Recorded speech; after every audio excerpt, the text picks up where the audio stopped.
Dziś przepis, który powstał na moją prośbę, na moją długoterminową prośbę, ponieważ mówiłem: Jola, zrób kwas chlebowy, bezglutenowy, na pewno się da. Jola, zrób, Jola, zrób, Jola, zrób, Jola, tak, zrób. A Jola nie chciała zrobić. Ja wam powiem dlaczego. Ja jestem bardzo praktyczna w kuchni. To Mirek jest artystą, ja nie. Ja po prostu lubię karmić, lubię, żeby nic się nie marnowało. A przy kwasie chlebowym to trochę tak jest, że panie, jak piekły chleby, było tego chleba za dużo, to taki chleb na zakwasie, jak zostawał, był już czerstwy, zalewały wodą i robiły kwas chlebowy. Ale bezglutenowcy nie marnują chleba. Właśnie. Chleb bezglutenowy nie czerstwieje, ale kwas chlebowy... Ups. Ale kwas chlebowy bezglutenowy powstał.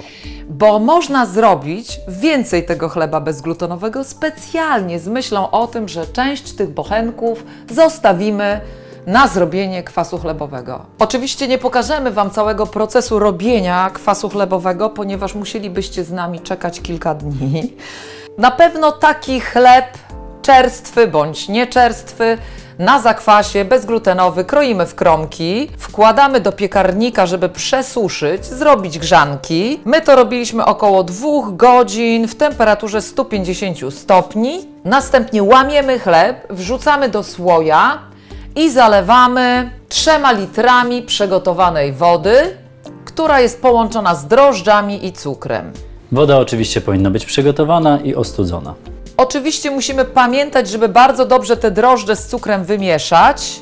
Wlewamy do słoja i dobrze mieszamy, żeby wszystkie składniki były połączone. Przykrywamy ściereczką, najlepiej bawełnianą albo lnianą, i zabezpieczamy gumką, żeby nie wlazły muszki owocówki, ponieważ one uwielbiają procesy fermentacji i nawet w domu, gdzie nie ma muszek owocówek, pojawiają się nie wiadomo skąd, wyrastają z podziemia i próbują dostać się do słoja. Odstawiacie w dość ciepłe miejsce na około 3 dni i po tym czasie mniej więcej wygląda to tak. Jeśli macie ochotę zobaczyć, jak taki bezglutenowy chleb robimy w naszej kuchni, przepis znajdziecie tutaj.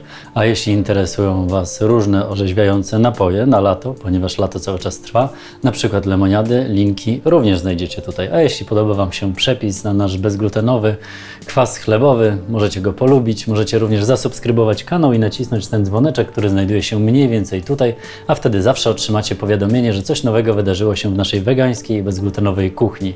Nasze przepisy są tłumaczone na język angielski, zarówno na blogu kulinarnym, jak i na YouTubie. Możecie je komentować, będzie nam bardzo miło. Pora najwyższa przecedzić. I można zrobić to przez tę samą ściereczkę, która przykrywała słoik.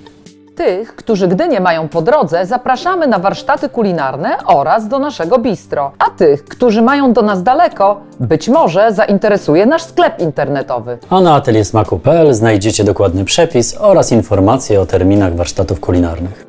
I teraz jeszcze wielkie boom. Wielkie boom i będziemy odciskać z chleba resztę kwasu. I dalej przeciskamy, żeby mieć pewność, że nic się nie zmarnuje. Zawartość tej ściereczki jest właśnie powodem, dlaczego Joli wegańskie, bezglutenowe serce krwawi. Ale powiem Wam szczerze, dla miłośnika kwasu chlebowego nie jest to problem. Tylko że teraz pamiętajmy, on jest wytrawny, ponieważ cukier z drożdżami przerobił się i trzeba być bardzo wielkim miłośnikiem kwasu chlebowego. I rzeczy wytrawnych, żeby nam to smakowało. Dokładnie. W tym momencie do tradycyjnego kwasu chlebowego ludzie zazwyczaj dodają rodzynek, a my dodamy melasy z karobu, ponieważ ona pięknie nam dosłodzi. Oprócz tego ma delikatny karmelowy posmak, a właśnie w ten sposób smakuje kwas chlebowy. Oczywiście smak Waszego kwasu chlebowego będzie zależał od tego, z jakiego chleba skorzystaliście. Mieszamy i jak widzicie, taki kwas chlebowy domowej roboty nie jest przeźroczysty, taki jak ten w sklepach, a to pokazuje, że jest on mało tradycyjnie robiony. I kwas chlebowy gotowy do spożycia. Rozlewamy do butelek. Ponieważ będziemy trzymali go w lodówce, żeby przerwać proces fermentacji. Inaczej powstałby alkohol i oprócz tego napój nie byłby słodki. A nam chodzi po prostu o orzeźwiający, smaczny napój, który oprócz tego ma bardzo dużo właściwości zdrowotnych, ponieważ powstał w procesie naturalnej fermentacji. Poza tym jest bardzo orzeźwiający i zdrowy, pełen mikroelementów i wartości odżywczych, które zawiera chociażby melasa. Smacznego i na zdrowie.